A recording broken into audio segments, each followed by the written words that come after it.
बिस्मिल्लाहिर्रहमानिर्रहीम। स्टूडेंट्स, आज के लेक्चर में हम डिस्कस करेंगे चेंजेस अकर इन फीटल सर्कुलेशन आफ्टर बर्थ या eight the time of birth. ठीक है, एब्रप्टली, ठीक है, उसी टाइम जो चेंजेस आते हैं उसको हम डिस्कस करेंगे।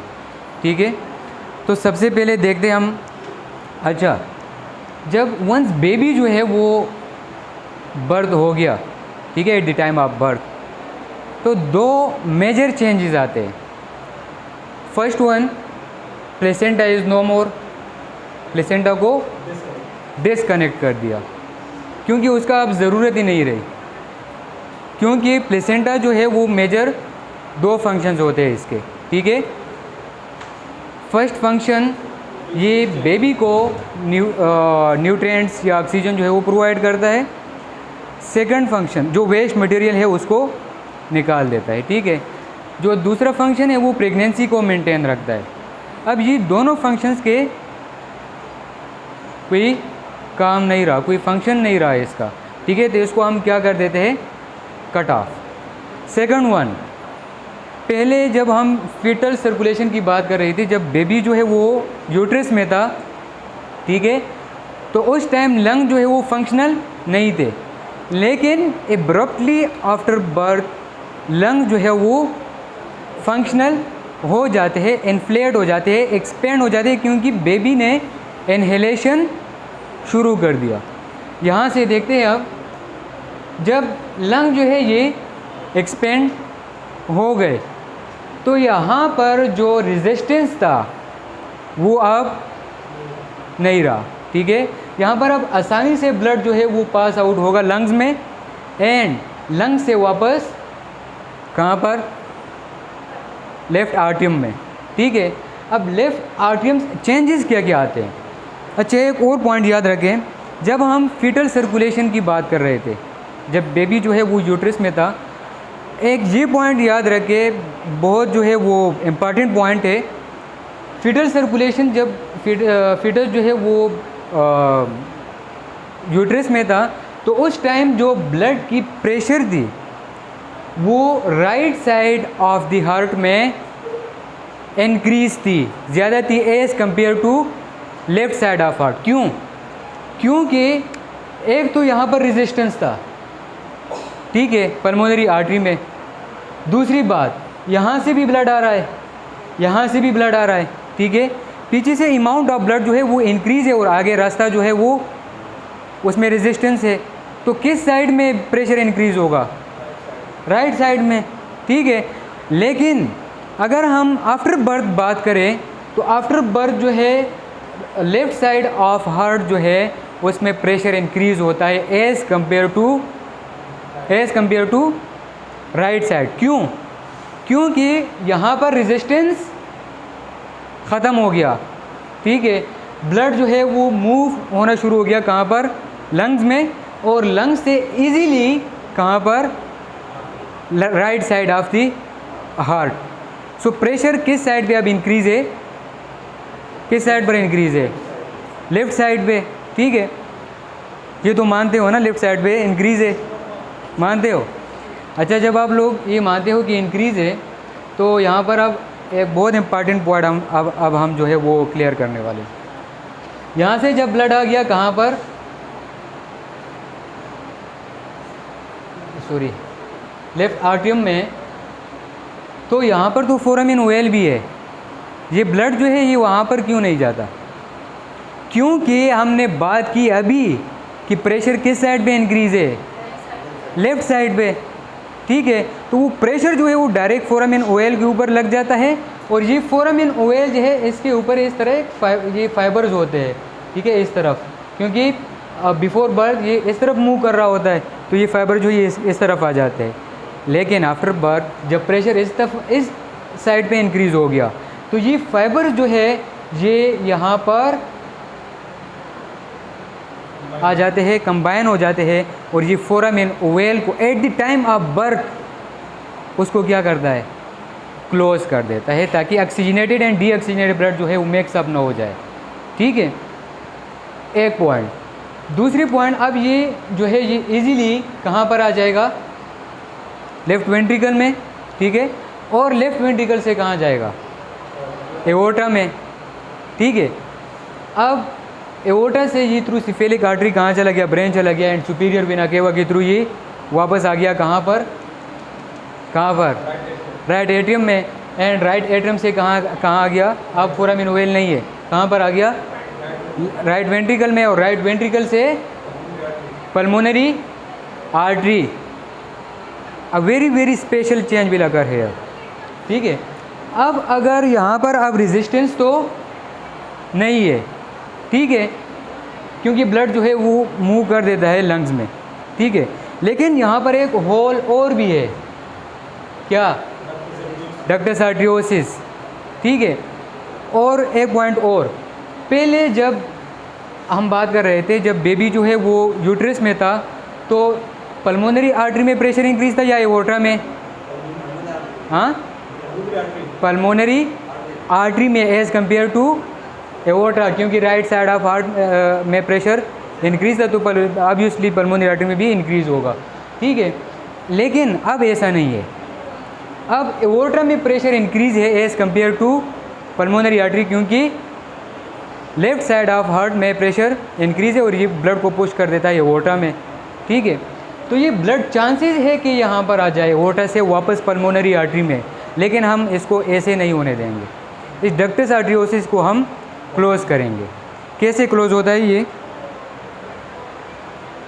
डक्टस आर्टरियोसिस जो है, डक्टस आर्टरियोसिस होल जो है, ये इन 3 चीज़ों के लिए बहुत जो है वो क्या होता है, सेंसिटिव होता है, ठीक है। कौन कौन से 3 चीज़ें हैं? First one is oxygen, second one is bradykinin, and the third one is prostaglandin।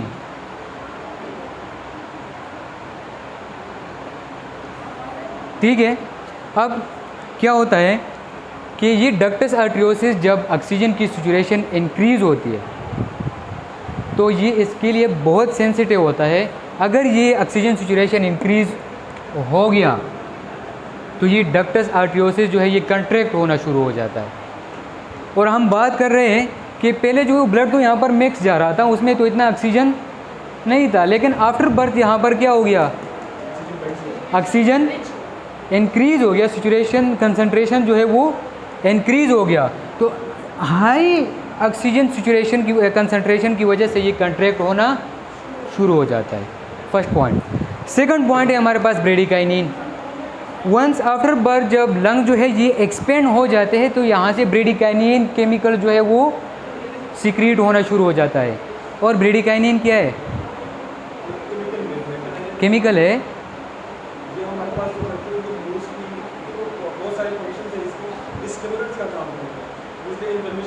Inflammation में ये इंक्रीज होते हैं ब्लड सर्कुलेशन में। ब्लड बेसिकली यही ब्लड वेसल जो है उसको सीक्रेट कर देता है। फॉर एग्जांपल यहाँ पर इंजरी लग गई, ठीक है, अब यहाँ पर एब्रप्टली ब्रेडिकाइनिन रिलीजिंग जो है वो शुरू हो जाता है। और ब्रेडिकाइनिन जो है इसका फंक्शन क्या है कि ये वहाँ पर जो वेसल्स है उसको कंट्रैक्ट करता है ताकि ब्लीडिंग ना हो जाए, ठीक है। लेकिन यहाँ पर इसका क्या फंक्शन है, यहाँ पर डक्टस आर्टरियोसिस में ब्रेडिकाइनिन के लिए स्पेशल रिसेप्टर्स है।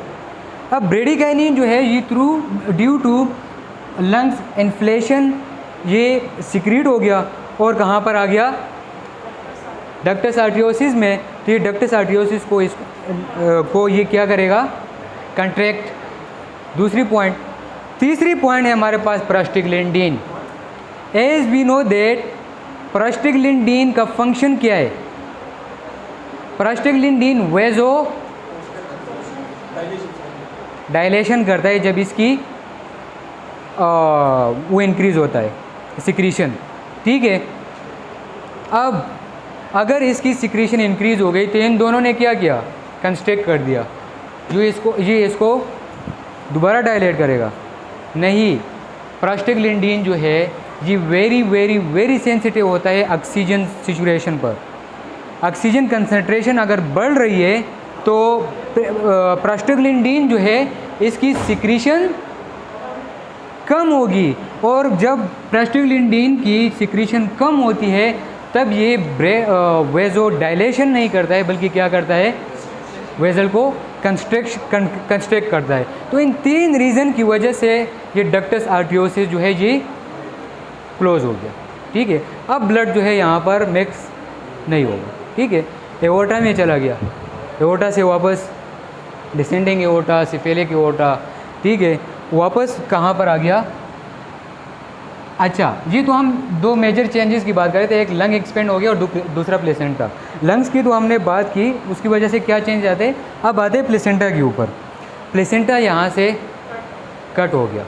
ठीक है, यहाँ से ये जो वेन है यहाँ से यहाँ तक, ये भी क्या हो जाता है, कंस्ट्रक्ट।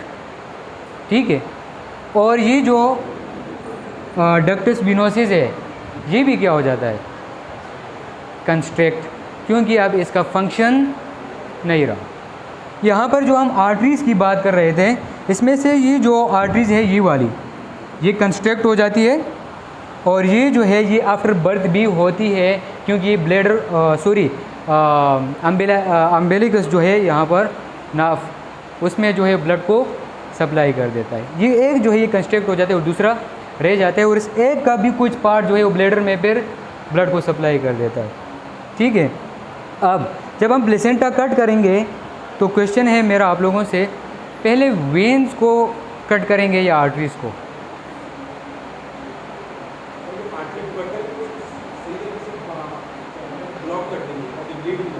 एग्जैक्टली, क्योंकि आर्टरी से ब्लड किस तरफ आ रहा है, बाहर की तरफ। अगर हमने वेन पहले कट कर दिया तो यहाँ से ब्लड बेबी में नहीं जाएगा और यहाँ से निकल रहा है। ठीक है, तो नुकसान हो जाएगा। ठीक है, इसलिए हम आर्टरी जो है वो पहले कट करेंगे और वेन को बाद में। ठीक है, तो ये चेंजेस अकर होते हैं आफ्टर बर्थ। एक दफ़ा इसको रिव्यू करते हैं। 5 मेजर चेंजेस आते हैं इंटरनल सर्कुलेशन में। अगर हम एक्सटर्नली बात करें तो एक तो इंस्पायरेशन जो है वो शुरू हो गया, दूसरा प्लेसेंटा कट हो गया, वो तो मेजर चेंजेस है। इंटरनली सर्कुलेशन में अगर हम बात करें क्या क्या चेंजेस आते हैं, first one, when constructed, first change when जो है वो कंस्ट्रक्ट हो गए। सेकंड, डक्टस विनोसिस कंस्ट्रक्ट हो गए।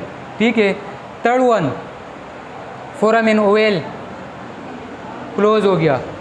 फोर्थ वन, डक्टस आर्टियोसिस क्लोज हो गया। एंड फिफ्थ वन जो है ये आर्टरी जो है ये कंस्ट्रक्ट हो गई। ठीक है, तो ये 5 मेजर चेंजेस आते हैं इंटरनल सर्कुलेशन में।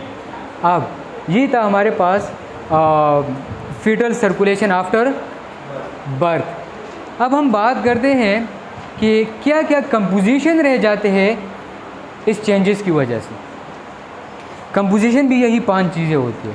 ठीक है, ये वेन जब कंस्ट्रिक्ट हो गया, ठीक है, तो ये कन्वर्ट हो जाता है, ये सारे जो है ये कन्वर्ट हो जाते हैं लिगामेंट्स में। ठीक है, मसल्स में। ठीक है, और ये जब चेंज होता है तो ये अब अम्बिलिकल वेन नहीं कहेंगे हम इसको हम क्या कहेंगे अभी, लेगामेंटम टीरीज, लेगामेंटम टीरीज। ठीक है, दूसरी चीज़ जो डक्टस विनोसिस था वो अब डक्टस विनोसिस नहीं, वे कंस्ट्रक्ट हो गया और लेगामेंट में कन्वर्ट हो गया। अब हम इसको क्या कहेंगे, लेगामेंटम विनोजम।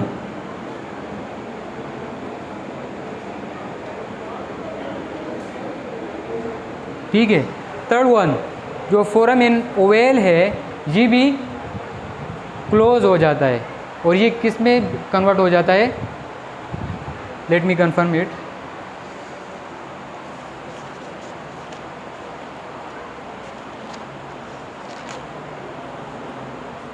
Fossa vowels.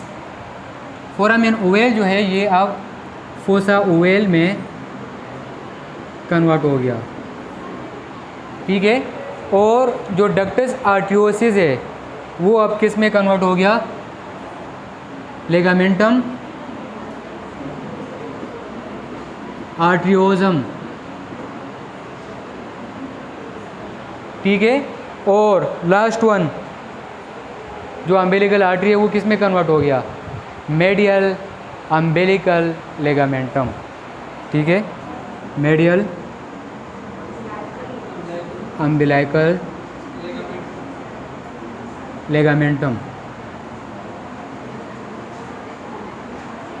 ठीक है। तो ये 5 मेजर चेंजेस आकर होते हैं इंटरनल सर्कुलेशन में।